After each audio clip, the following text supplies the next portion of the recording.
नमस्कार. श्री रमेश भावकर लिखित ज्ञानतेचे देव ही श्री ज्ञानेश्वर महाराजांच्या जीवनावरील कादंबरी आपण वाचत आहोत. आज आपण 23व्या प्रकरणाला सुरुवात करतो आहोत. काळाच्या उदरी अनेक लपुनी गेल्या किती ह्या उषा, येऊनी उदयास लोपवी पपी हो आजचीही उषा. आहे ही तुलनेत हो प्रथमची तैसी भविष्या उषा, येऊनी जीवनात दौलत तशी लोकास देण्या उषा. विठ्ठलपंत, निवृत्ती, ज्ञानदेव उषासूक्त म्हणण्यासाठी नेहमीच्या जागी उभे होते. आकाशात ढगांची गर्दी होती. वारा सुटला होता. क्षितिजावर काळ्याकुट्ट ढगांचे सैन्य उभे होते. ते सूर्यनारायणाच्या हस्तकाने डोकेवर काढून देत नव्हते, तर त्यांच्या राजाला म्हणजे सूर्यनारायणाला तरी ते जगाला तोंड दाखवू देतील की नाही ही शंकाच होती. विठ्ठलपंतांनी ऋग्वेदातील उषासूक्ताची वरील अर्थाची एक ऋचा म्हटली. त्यांच्या मागून निवृत्ती, ज्ञानदेवांनीही तिचा उच्चार केला आणि काही क्षणातच पावसाची एक जोरदार सर आली. रुक्मिणी झोपडीच्या दारातच उभी होती. तिने निवृत्ती, ज्ञानदेवाला हाक मारली व घरात येण्याविषयी सुचवले. विठ्ठलपंतांनी विचार केला की नाहीतरी सूर्यदर्शन घडणे शक्य दिसत नाही, तेव्हा सवितृसूक्त म्हणण्याचा विचार सोडून तेही मुलांबरोबर झोपडीत परतले. डोके पुसून त्यांनी बाहेर पाहिले तर पावसाचा पत्ता नव्हता. निवृत्ती, ज्ञानदेवांनी एकमेकांकडे पाहिले. उषासूक्तातील ऋचेचा अर्थ व आत्ताच घडलेली घटना यामध्ये किती साम्य आहे हा विचार दोघांच्याही मनात येऊन गेला. ज्ञानदेवाने पसरलेल्या चौघडीवर विठ्ठलपंत बसले. निवृत्ती, ज्ञानदेवांनी त्यांच्यासमोर आसन मांडून बसून घेतले. विठ्ठलपंतांनी गीतेच्या पोथीतील 15वा अध्याय काढला व त्याचा पहिला श्लोक म्हणून दाखवला. ऊर्ध्वमूलमधशाखम अश्वत्थम प्राहुरव्ययम छंदांसी यस्य पर्णानी यस्तम वेदस वेदवेद. बाबा, अश्वत्थ म्हणजे पिंपळ ना? होय निवृत्ती, अश्वत्थ म्हणजे पिंपळ. पण या ठिकाणी त्या अर्थाने अश्वत्थ शब्दाची योजना नाही, तर या अश्वत्थ शब्दाची फोड अशी आहे अ अधिक श्व अधिक थ, म्हणजे अचा अर्थ नाही, श्वहचा अर्थ उद्या, दुसरा दिवस किंवा उषक काल, आणि थचा अर्थ स्थातिष्ठती म्हणजे स्थिरता असणे, अस्तित्व असणे. याचा एकूण अर्थ ज्याला दुसऱ्या दिवसापर्यंत सुद्धा स्थिरता नाही असा वृक्ष. भगवंतांनी या संसाराला अश्वत्थ म्हणून वृक्षाची उपमा दिली आहे. संसार सतत बदलणारा आहे. या क्षणाची स्थिती पुढच्या क्षणापर्यंत टिकत नाही, म्हणून या श्वह शब्दाची योजना केली आहे. सकाळच्या आपल्या उषासूक्तामध्येही याच प्रकारचे वर्णन केले आहे. अशा या संसार वृक्षाचे मूळ वर म्हणजे परब्रह्म हे आहे व त्याच्या आदी संकल्पाने हा संसार वृक्ष खालच्या बाजूला म्हणजे सप्त पाताळापर्यंत पसरत गेलेला आहे. आणि मग विठ्ठलपंतांनी त्या वृक्षाच्या विस्ताराचे वर्णन करून सांगितले. त्याची पाने, फांद्या, तणारे, त्याला खालच्या बाजूने फुटलेली मुळे व त्यातून त्याचा वाढलेला विस्तार हा सर्व वृक्षाचा प्रकार ऐकून निवृत्ती विचारतो, बाबा, या वृक्षाचे छेदन असंग शस्त्रेण असे म्हटले आहे, म्हणजे काय? निवृत्ती, ज्ञाना, 7व्या अध्यायात माया नदीचा उल्लेख आला आहे. ती माया नदी लीलया कोण तरून गेले? जे भगवंताला शरण गेले ते, परमेश्वराच्या नामस्मरणात चिंतनात गढून गेले ते. या माया नदीला तरून गेले व जे अहंभावाचा आश्रय घेऊन प्रयत्न करत होते ते मात्र या माया नदीत बुडून गेले. पण भगवंत म्हणतात, जे माझे भक्त झाले त्यांची माया नदीच आटून जाते. मायेचा प्रभाव भगवंताच्या भक्तांवर चालत नाही, त्यामुळे या माया नदीतून तरून जाण्याचा प्रश्नच येत नाही. भक्तांना ना ऐलतीर असतो ना पैलतीर. तसेच या ठिकाणी वृक्षरूपकाने भगवंताने दाखवले आहे की ज्याने भगवंताचा संग धरून अहंभावाचा संग सोडला ते या असंग शस्त्रानेच या वृक्षाचे छेदन करून टाकतात. पण मुलांनो, ज्यावेळी हा देहभावाचा असंग दृढ होईल त्यावेळी मायेने निर्माण झालेला हा वृक्ष तरी त्याच्या बाबतीत अस्तित्वात राहणार आहे का? तर तो वृक्ष तेथे नसणार. परमेश्वरावरील त्याच्या भक्तीने, शरणागतीने, सर्वाभूती असलेल्या परमेश्वराच्या अनुभूतीने त्या वृक्षाचे अस्तित्वच संपलेले असते. मग वृक्ष छेदण्याचा प्रश्नच उत्पन्न होत नाही. यालाच असंग शस्त्रेण असे भगवंतांनी म्हटले आहे. विठ्ठलपंतांचे हे स्पष्टीकरण ऐकून निवृत्ती ज्ञानदेव विचारात गढून गेले. देहभावाच्या संगाचा केवढा हा परिणाम आहे. या देहभावाच्या संगामुळेच सर्व लोक हा संसाराचा व्याप वाढवत आहेत. वासनांच्या जिव्हा लांबवत आहेत. आसक्तीचे तणारे लांबवर फेकीत आहेत. प्रयत्नांची पराकाष्ठा करीत आहेत. आशा आकांक्षांचे डोलारे उभे करत आहेत. पण त्यांच्या हे लक्षात येत नाही की आपण तहान भागवण्यासाठी मृगजळामागे धावत आहोत व मृगजळ पिऊनच तहान भागवण्याचा प्रयत्न करत आहोत. मृगजळाच्या नदीमध्ये बुडण्याच्या भीतीने नावेसाठी धावधाव करण्याचा हा प्रकार आहे. विठ्ठलपंतांनी हळूहळू भगवंतांनी वर्णन केलेल्या जीवात्मा व त्याचे स्वरूप मुलांना स्पष्ट करून सांगितले. एकदा 15व्या अध्यायावरच विचार करीत असताना ज्ञानदेवाने विचारले, निवृत्तीदा, सूर्याच्या प्रकाशामुळेच हे सर्व जगत प्रकाशित होते. या प्रकाशामुळेच आपणाला या जगताचे ज्ञान होते. असे असता भगवंत या श्लोकात म्हणत आहेत की न तद्भासयते सूर्यो न शशांको न पावकः यद्गत्वा न निवर्तन्ते तद्धाम परमं मम. हा मुद्दा मला कळत नाही, तुला कळला? ज्ञाना, मला वाटते भगवंताचे हे जे परमधाम आहे ते इतक्यावर असेल की तेथे सूर्य, चंद्र व अग्नी यांचा प्रकाशच पोहोचच नसावा. त्यामुळे ते कसे त्याचे धाम प्रकाशित करणार, म्हणून तसे म्हटले असेल. विठ्ठलपंत हा संवाद ऐकत होते. ते म्हणाले, निवृत्ती ज्ञाना, इकडे या पाहू. निवृत्ती ज्ञानदेव विठ्ठलपंतांजवळ येऊन बसले. विठ्ठलपंत म्हणाले, निवृत्ती, तुझे उत्तर तांत्रिकदृष्ट्या कदाचित बरोबर असेल, पण तात्विकदृष्ट्या ते उत्तर बरोबर नाही. निवृत्ती ज्ञाना, आपण एक गोष्ट माहिती करून घेतली आहे की परमेश्वर हा चैतन्य रूप आहे. त्यामुळे जे काही चैतन्यमय प्रकाशमय दिसते ते परमेश्वराचे चैतन्य आहे. ज्याप्रमाणे एका व्यक्तीच्या ठिकाणी असलेली शक्ती आपणाला कशी दिसेल, तर त्याने एखादी जड वस्तू उचलून दाखवली की दिसेल, किंवा आरशावर प्रकाश टाकला तर कवड सापडतो. म्हणजे वास्तविक पाहता शक्तीच्या प्रगटीकरणाला जसे जड वस्तू हे साधन आहे व कवड सापडण्याला जसा आरसा हे साधन आहे, तसे परमेश्वराचे चैतन्य प्रकाश हा सूर्य, चंद्र, अग्नी याद्वारे प्रकट होतो. चंद्र, सूर्य, अग्नी यांचे तेज हे परमेश्वराचे तेज आहे. जसे एखादा दिवा त्याच्या प्रकाशाने सूर्याला प्रकाशित करू शकत नाही, तसे ब्रह्मांडामध्ये परमेश्वराने या अवकाशात आपल्याला दिसणाऱ्या सूर्यासारखे असे हजारो सूर्यांचे दिवे लावून ठेवले आहेत. त्यामुळे या सूर्यामुळे भगवंताचे परमधाम प्रकाशित होऊ शकत नाही. केनोपनिषदामध्ये ही एक गोष्ट आहे, ती ऐका.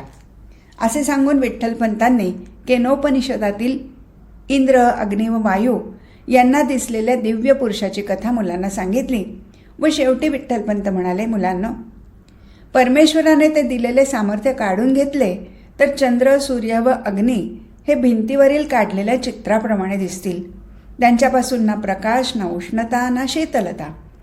म्हणून भगवंतांनी तसे म्हटले आहे की न तद्भासयते सूर्यो न शशांको न पावकः. आणि विठ्ठलपंत उठून गेले. निवृत्ती ज्ञानदेव विचारात गढून गेले. विठ्ठलपंतांसमोर निवृत्ती ज्ञानदेव येऊन बसले. विठ्ठलपंत म्हणाले, बाळांनो, काल झालेल्या विषयावर म्हणजे न तद्भासयते सूर्यो या श्लोकावर कठोपनिषद काय म्हणते पहा. त्यातील मंत्र असा आहे, न तत्र सूर्यो भाती न चंद्र तारकम नेमा विद्युतो भांती कुतोयमग्नी तमेव भांतम अनुभाती सर्वम तस्य भाता सर्वमिदं विभाती. लक्षात आला ना अर्थ?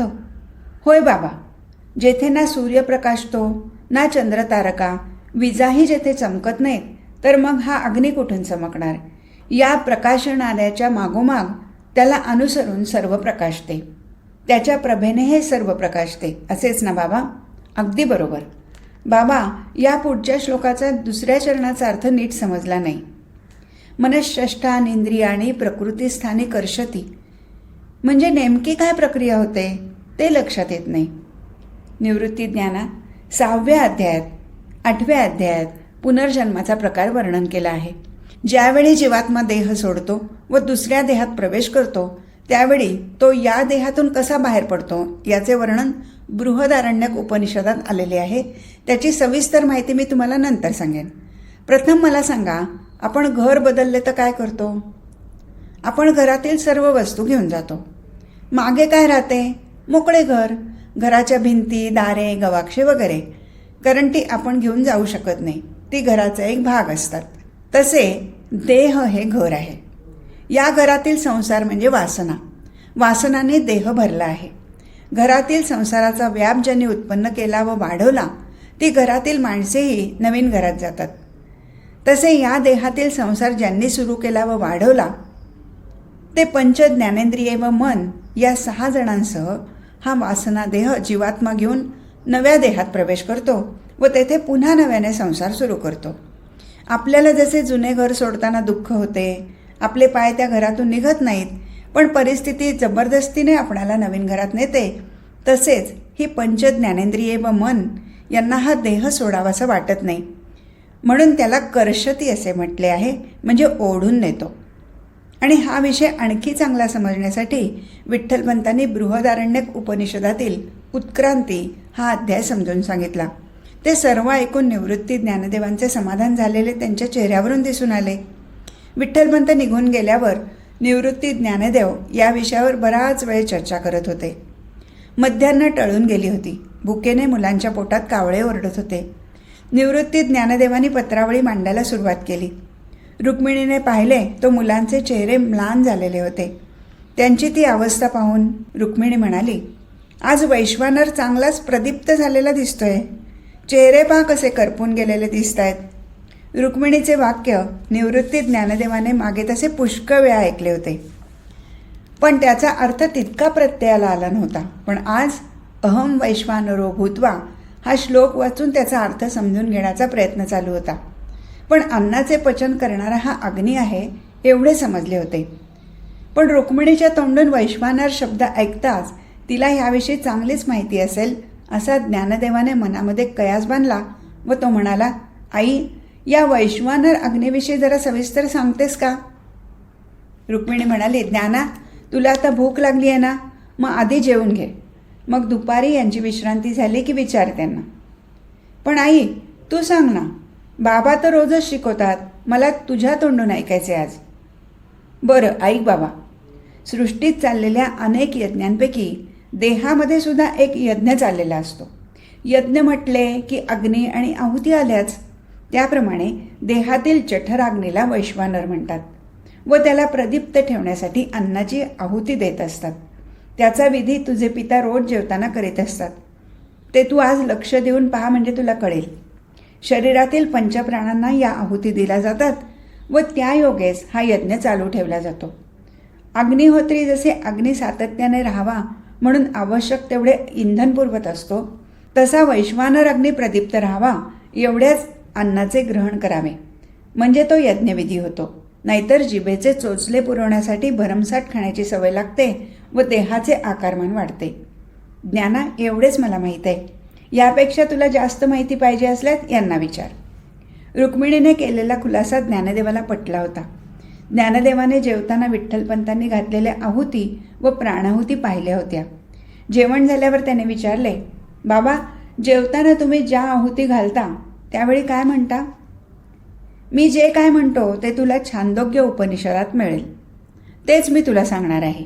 आणि मग विठ्ठलपंतांनी छांदोग्य उपनिषदातील वैश्वानर विद्या नावाचा अध्याय ज्ञानदेव निवृत्तीला समजावून सांगितला. विठ्ठलपंत मुलांना क्षर अक्षर पुरुषाविषयी खुलासा करून सांगू लागले. ते म्हणाले, बाळांनो, मागे 13व्या अध्यायाच्या वेळी प्रकृतीच्या संघाताविषयी सांगताना मी तुम्हाला मूळ तत्वाच्या संख्येबद्दल स्पष्ट करून सांगितले होते. ज्यावेळी वेगवेगळे तत्ववेत्ते एकत्र येऊन चर्चा करू लागतात तेव्हा साहजिकच असा वैचारिक फरक पडतो. त्याचप्रमाणे या अध्यायात भगवंतांनी उल्लेख केलेल्या या क्षरपुरुष, अक्षरपुरुष व पुरुषोत्तमाबद्दल म्हणता येईल. मूळ ब्रह्म जे आहे ते एकच आहे. त्यापासून आत्मा व जीवरूप उत्पन्न झाले. अर्थात हे वेगवेगळेपणाने नव्हे, तर अवस्थाप्रमाणे नामाभिधान पावलेले स्वरूप. त्यातील देहाभिमानाने विकारित होणारा जीव हा क्षरपुरुष आहे. या क्षरपुरुषाच्या ठिकाणी विपरीत ज्ञान असते. मूळ ब्रह्मच सर्व ठायी व्याप्त असूनही जीवाला स्थूल रूपाने भासणारे जगतच खरे वाटते. त्याच्या विविधतेने जीवाला मोह पडतो. विषयाच्या संयोगाने हा विकारित होतो. विषयभोगाने सुखदुःख भोगतो. अनेक उपाध्या स्वतःला लावून घेतो. अनेक विषयवासनांची संकल्पाची ओझी हा शिरावर वाहत असतो. देहाला पुष्ट करणे, त्याला सजवणे, त्याचे कोडकौतुक करणे ह्यात आयुष्याचा व्यय करतो. ज्यावेळी देहपतन होते त्यावेळी हा जीव पुन्हा नवीन देह धारण करतो. असे त्याचे जन्मोजन्मी होत राहते. पण ज्यावेळी या जीवाला उपभोगातून साम्यावस्था येते व परमेश्वराकडे त्याची ओढ सुरू होते त्यावेळी त्याच्या ठिकाणी हळूहळू वैराग्याचा प्रवेश होतो. सुखाच्या शोधासाठी विषयाच्या रानातून हिंडणारा हा क्षरपुरुष त्या रानाचा त्याग करू लागतो आणि परमेश्वराजवळ सुखाचा शोध घेऊ लागतो. बाळांनो, लक्षात घ्या, या अक्षर पुरुषाची स्थिती कशी असते. जसे चंद्राची अमावस्या तिथी संपली आहे पण प्रतिपदेची कला त्याच्यावर चढलेली नाही किंवा अंधारून आल्यामुळे पलीकडे खांब आहे का पुरुष आहे ही संभ्रम अवस्था, किंवा सृष्टीच्या विविधतेबाबत असलेले विपरीत ज्ञान संपलेले आहे पण परमेश्वराचे स्वरूप तर अजून स्पष्ट होत नाही, किंवा स्वप्नावस्था तर संपली आहे पण अजून पूर्ण जागृती आलेली नाही, अशा प्रकारची संभ्रम अवस्था, घन अज्ञान अवस्था ही या अक्षर पुरुषाची असते. देहात असलेला जीव हा क्षरपुरुष, तर घन अज्ञान अवस्था असलेला हा अक्षर पुरुष. जागृतीत विपरीत ज्ञानाने व्यापलेला क्षरपुरुष तर घन अज्ञान सुषुप्तीत असलेला अक्षर पुरुष होय. याला जीवाशिवाची भेट म्हणतात. जीव शिवरूप होतो ती ही अवस्था होय. निवृत्ती ज्ञाना आता पुरुषोत्तम ही तिसरी अवस्था होय. हिला ज्ञानरूप अवस्था म्हणतात. सर्व ठायी असलेला परमेश्वराची पूर्णानुभूती येते ती ही अवस्था होय. चंद्राची 16वी कला संपून 17वी कला ती ही अवस्था होय. जागृती, स्वप्न, सुषुप्ती या अवस्था ओलांडून जेव्हा तुरीयेत प्रवेश होतो ती ही अवस्था होय असे म्हटले आहे. ज्ञानदेव म्हणाला, बाबा, ज्ञानरूप अवस्था आणि पूर्ण ज्ञानी अवस्था यात काय फरक आहे. पूर्ण ज्ञानी अवस्था हा जाणणारा कोणीतरी असतो. पूर्ण ज्ञानी असण्याची जाणीव देहभावाच्या योगाने त्या ज्ञानीपुरुषाच्या ठिकाणी स्फुरणरूप असते. त्यामुळे अहंभावाचा दोष त्या ठिकाणी असतो. पण ज्ञानरूप अवस्था या दोषापासून सुटलेली असते.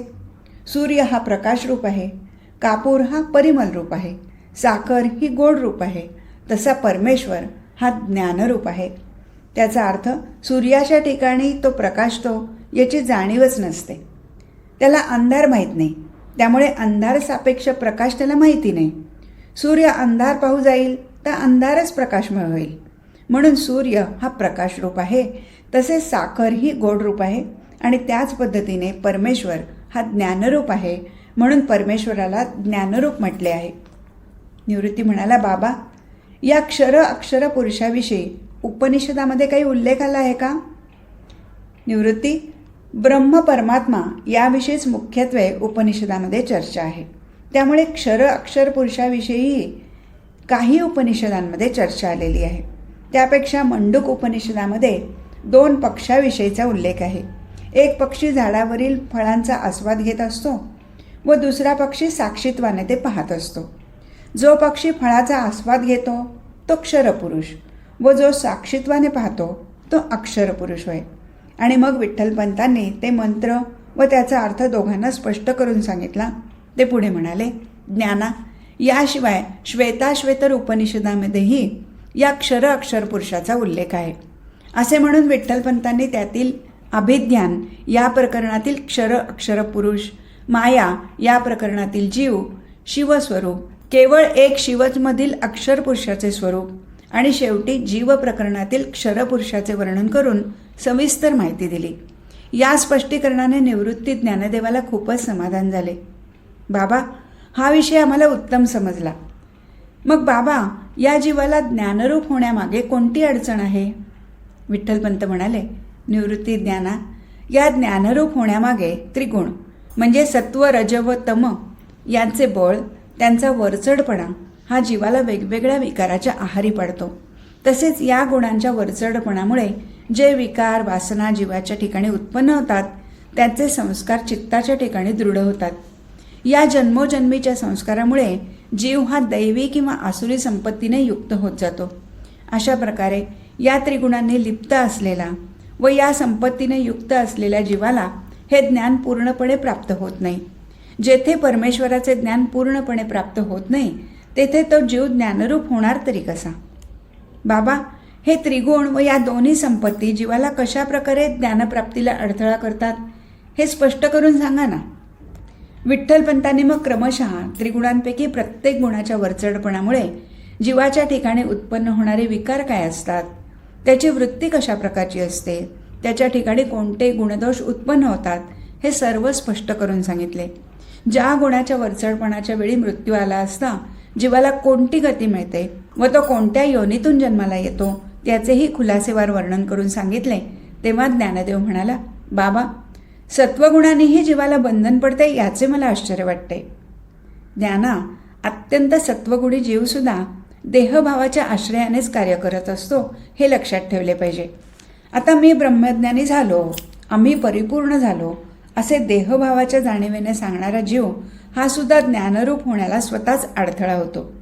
म्हणून शेवटी विठ्ठलपंतांनी गुणातीताचे महत्त्व सांगून त्याचे आचरण विचारधारणा कशी असते याचा खुलासा केला. म्हणून ज्ञाना, जीवाला या गुणत्रयाच्या म्हणजे सत्वगुणालाही ओलांडून पुढे जावयास पाहिजे. देहभावाची जाणीव शून्य होऊन चित्त परमेश्वराच्या ठिकाणी पूर्ण लय पावले पाहिजे. असे झाले म्हणजे ज्याप्रमाणे निरभ्र आकाश किंवा तरंगविना सरोवर तसेच चित्त शांत शुद्ध पवित्र होते व त्यात परमेश्वराचे सही सही प्रतिबिंब पडते आणि देहपातानंतर ते प्रतिबिंब बिंबात एकवटून जाते. जसे साचलेले पाणी आटले म्हणजे त्यातील प्रतिबिंब मूळ बिंबात विलीन होते, तसेच दैवी संपत्ती ही उत्कर्षाला तर आसुरी संपत्ती अपकर्षाला कारण होते. त्याचाही खुलासा विठ्ठलपंतांनी केला. बाबा, धर्मशास्त्र हेच कार्याकार्य ठरवण्याला प्रमाण मानावे असे का म्हटले आहे? काय आपणाला चांगले वाईट कळण्याची बुद्धी नसते? निवृत्ती, ज्ञाना, दैवी संपत्तीचे लोक हे पापभिरू असतात. ते देवाला व धर्माला मानणारे असतात. ते धर्मशास्त्राचा आदर करतात. पण आसुरी संपत्तीचे लोक देवधर्माला न मानणारे असतात. ते पाप करण्याला भीत नाहीत. बळाचा, सत्तेचा, धनाचा वापर करून ते मनाला वाटेल ती वस्तू प्राप्त करून घेतात. उपभोग हेच त्यांच्या जीवनाचे ध्येय असते. अप्राप्य वस्तू प्राप्त करून घेण्याबाबत मार्गामार्गाचा विचार त्यांच्या ठिकाणी गौण असतो. नीती अनितीला ते महत्त्व देत नाहीत. त्यामुळे ते वागतील ते योग्य, ते सांगतील तो धर्म होऊन बसतो. शिवाय जन्मोजन्मीच्या संस्कारामुळे योग्य अयोग्य याचे निष्कर्ष ठरत असतात. प्रत्येकाची बुद्धी वेगवेगळी असते, त्यावर संस्कार वेगवेगळे असतात. वर्णाश्रमाप्रमाणे तसेच गुणांच्या वरचढपणामुळे या संस्कारात, विचारात, धारणेत फरक पडत जातो. त्यामुळे प्रत्येकजण स्वतःच्या सोयीप्रमाणे धर्माधर्माची समजूत वेगवेगळी करून घेतो. तेव्हा त्याला एकवाक्यता यावी यासाठी धर्मशास्त्र हे प्रमाण मानले आहे. नाहीतर जसा राजा बदलला की नियम बदलतात तसे धर्माची व्याख्या सत्ताधीशाप्रमाणे बदलत गेली असती. म्हणून धर्मशास्त्र हे स्वतंत्र अधिकाराने निर्माण झाले आहे व ते समाजहित पाहणारे, जनसंरक्षण करणारे असल्याने सर्वांना त्याचे बंधन पडते आहे. ज्ञाना, आता लक्षात आले ना की कार्याकार्याला धर्मशास्त्रच का प्रमाण मानतात ते? ज्ञानदेव म्हणाला, होय बाबा, चांगले लक्षात आले माझ्या. रुक्मिणी मुक्ताला आंघोळ घालत होती. निवृत्ती ज्ञाना अभ्यासाला बसले होते. सोपान धूळपाटीवर धुळाक्षरे काढत होता. विठ्ठलपंत पूजा करत होते. इतक्यात गौरीने झोपडीत प्रवेश केला. नेहमी हास्यवदन असणारी गौरी आज तिचा चेहरा जरा पडलेला होता. रुक्मिणीला ती म्हणाली, अहो बाई, मुक्ताला मी आंघोळ घालते, तुम्ही दुसरी कामं बघा. रुक्मिणीने गौरीच्या चेहऱ्याकडे पाहिले. तिचा पडलेला चेहरा पाहून म्हणाली, का ग गौरी, आज चेहरा उतरलेला दिसतोय? कोणी काही बोललं की काय? नाही बाय. मग काय झालं असं चेहरा पाडायला? अहो बाई, काय सांगू, त्या ब्राह्मणाकडं काम करते तर त्यानं 2 दिडक्या कमी दिल्या की वो. मी विचारलं तर म्हणतो तू काम चांगलं करत नाही. आता बाई मला सांगा, माझं काम काय मंगळ आहे? असू दे गौरी, लोक काहीही कारणं सांगतात व मजुरी कमी देतात. अगं, काही लोक काहीतरी देतात, आम्ही तर तुला काहीच देत नाही, पण आमच्याकडे तू काम करतेस ना. बाई, घरच्या कामाची कोण मजुरी घेत आहे वय? तुम्ही तर मला मोठ्या बहिणीवाणी आहात आणि तो बी माझा हक्कच आहे. अहो, दुसरं ऐका की, त्या शेजारच्या मारवाड्याजवळ त्यानं सांगितलं म्हणून घर सारवून दिलं आणि मजुरी द्यायच्या वेळेला म्हणतो कसा, गौरी, तुला काय सामान लागत असन ते नाही, कापड चोपड नाही, त्यातून तुझी मजुरी वळती करून घेईन. आता मला सांगा, याला काय म्हणावं? आणि गौरी, त्या वरच्या आळीतल्या एका ब्राह्मणाकडे तू काम करीत होतीस, त्याचं काय झालं गं? बाई, ती माणसं लई चांगली आहे ती. पोरीचं बालनपणाचं काम होतं, काम संपलं तर नवं लुगडं चोळी दिली, पोरीची जुनी लुगडी बी दिली, एका याला जेवण बी देत होती आणि जाताना मुठभर दिडक्या दिल्या. या बोलण्यात रुक्मिणीने मुक्ताची अंघोळ उरकली व मुक्ताला गौरीच्या ताब्यात दिली. गौरीने मुक्ताला पुसून घेतले व कपडे घातले व ती पुढच्या कामाला लागली. ज्ञानदेव निवृत्तीने रुक्मिणी गौरीचा संवाद ऐकला होता. ज्ञानदेव म्हणाला, निवृत्तीदा, हे सर्व लोक कशा वेगवेगळ्या वृत्तीचे आहेत नाही? वास्तविक पाहता जे न्याय्य आहे ते करण्याची का वृत्ती होत नाही? ज्ञाना, मलाही हेच कोळे पडले आहे. आपण हा प्रश्न बाबांना विचारू. विठ्ठलपंत पूजा उरकून त्यांच्या चौघडीवर बसले होते. ज्ञाना निवृत्ती दोघेही उठून विठ्ठलपंतांजवळ जाऊन बसले. हां बोला, वाचला 17वा अध्याय? वाचला, पण एक शंका आहे. बोला, काय शंका आहे? निवृत्तीने ज्ञानाकडे पाहिले. ज्ञानदेवाने गौरीने सांगितलेली हकीकत सांगितली व निवृत्तीला पडलेला प्रश्न विचारला. विठ्ठलपंत म्हणाले, निवृत्ती, ज्ञाना, मागे आपण त्रिगुणांविषयी बोललो होतो. जेथे देहभाव आहे तेथे त्रिगुण आहेत. त्रिगुण कोणते? सत्व, रज व तम. त्यापैकी कोणीतरी एक वर चढ असतो व बाकीचे 2 दबलेले असतात. जीवाच्या ठिकाणी जन्मोजन्मीचे संस्कार असतात. या संस्कारामध्ये सत्व, रज, तम असा फरक असतो. त्यामुळे जन्मतःच तो पिंडदेह तयार होतो. त्यामध्ये मूलतःच कोणत्या तरी एका गुणाचे वर्चस्व असते. ज्या गुणाचे वर्चस्व असते त्या गुणाप्रमाणे धारणा असते व जशी धारणा असते तशी वृत्ती असते. त्यामुळे धारणा ही सत्व, रज व तम अशी 3 प्रकारची असते. जशी वृत्ती तसा स्वभाव बनतो व तसे आचरण घडते. त्यामुळे प्रत्येकाला आपण अगदी न्याय्य वागतो असेच वाटत असते आणि असे जे वाटणे याला श्रद्धा म्हणतात. म्हणून त्रिगुणांप्रमाणे श्रद्धासुद्धा त्रिगुणी झाले आहेत. आणि असे सत्व, रज, तम श्रद्धावान पुरुष कसे वागतात, ते कोणाचे पूजन करतात, त्यांचा आहार काय असतो, ते यज्ञ कोणत्या प्रकारे करतात, त्यांचे तप कसे असते, याचे वर्णन या अध्यायात आहे. त्यामुळे ज्या वृत्तीने कर्म केले असेल त्याप्रमाणे फलप्राप्ती होते व जीवाला कर्माचे बंधन पडते व जन्ममरणाचा फेरा चालू राहतो. तेव्हा भगवंतांनी यातून सुटण्यासाठी जो मार्ग सांगितला आहे तो पुढेच दिला आहे. एका विशिष्ट मंत्राच्या प्रयोगाने हा गुणत्रयाचा दोष, शिवाय तंत्राच्या आचरणात आलेला दोष नाहीसा होतो व कर्माला योग्य वळण लागते. ते योग्य प्रकारे ईश्वरार्पण होते व बंधनकारक होणारे कर्मच पुढे मोक्षाला कारण होते. तो मंत्र म्हणजे बाबा, तो मंत्र म्हणजे ओम तत्सत, हाच हो ना? होय, तोच. आणि मग विठ्ठलपंतांनी त्या मंत्रातील प्रत्येक शब्दाचे महत्त्व सांगून त्याची योजना कशी केली जाते याचा सविस्तर खुलासा केला. शेवटी विठ्ठलपंत म्हणाले, अश्रद्धेने केलेले कोणतेही कर्म, तप, दान हे योग्य फळाला येत नाही. ते ना इहलोकी ना परलोकीही उपयोगी होते. उलट ते चुकीच्या मार्गाला लागल्यास कर्माचा दोषच पदरात पडतो.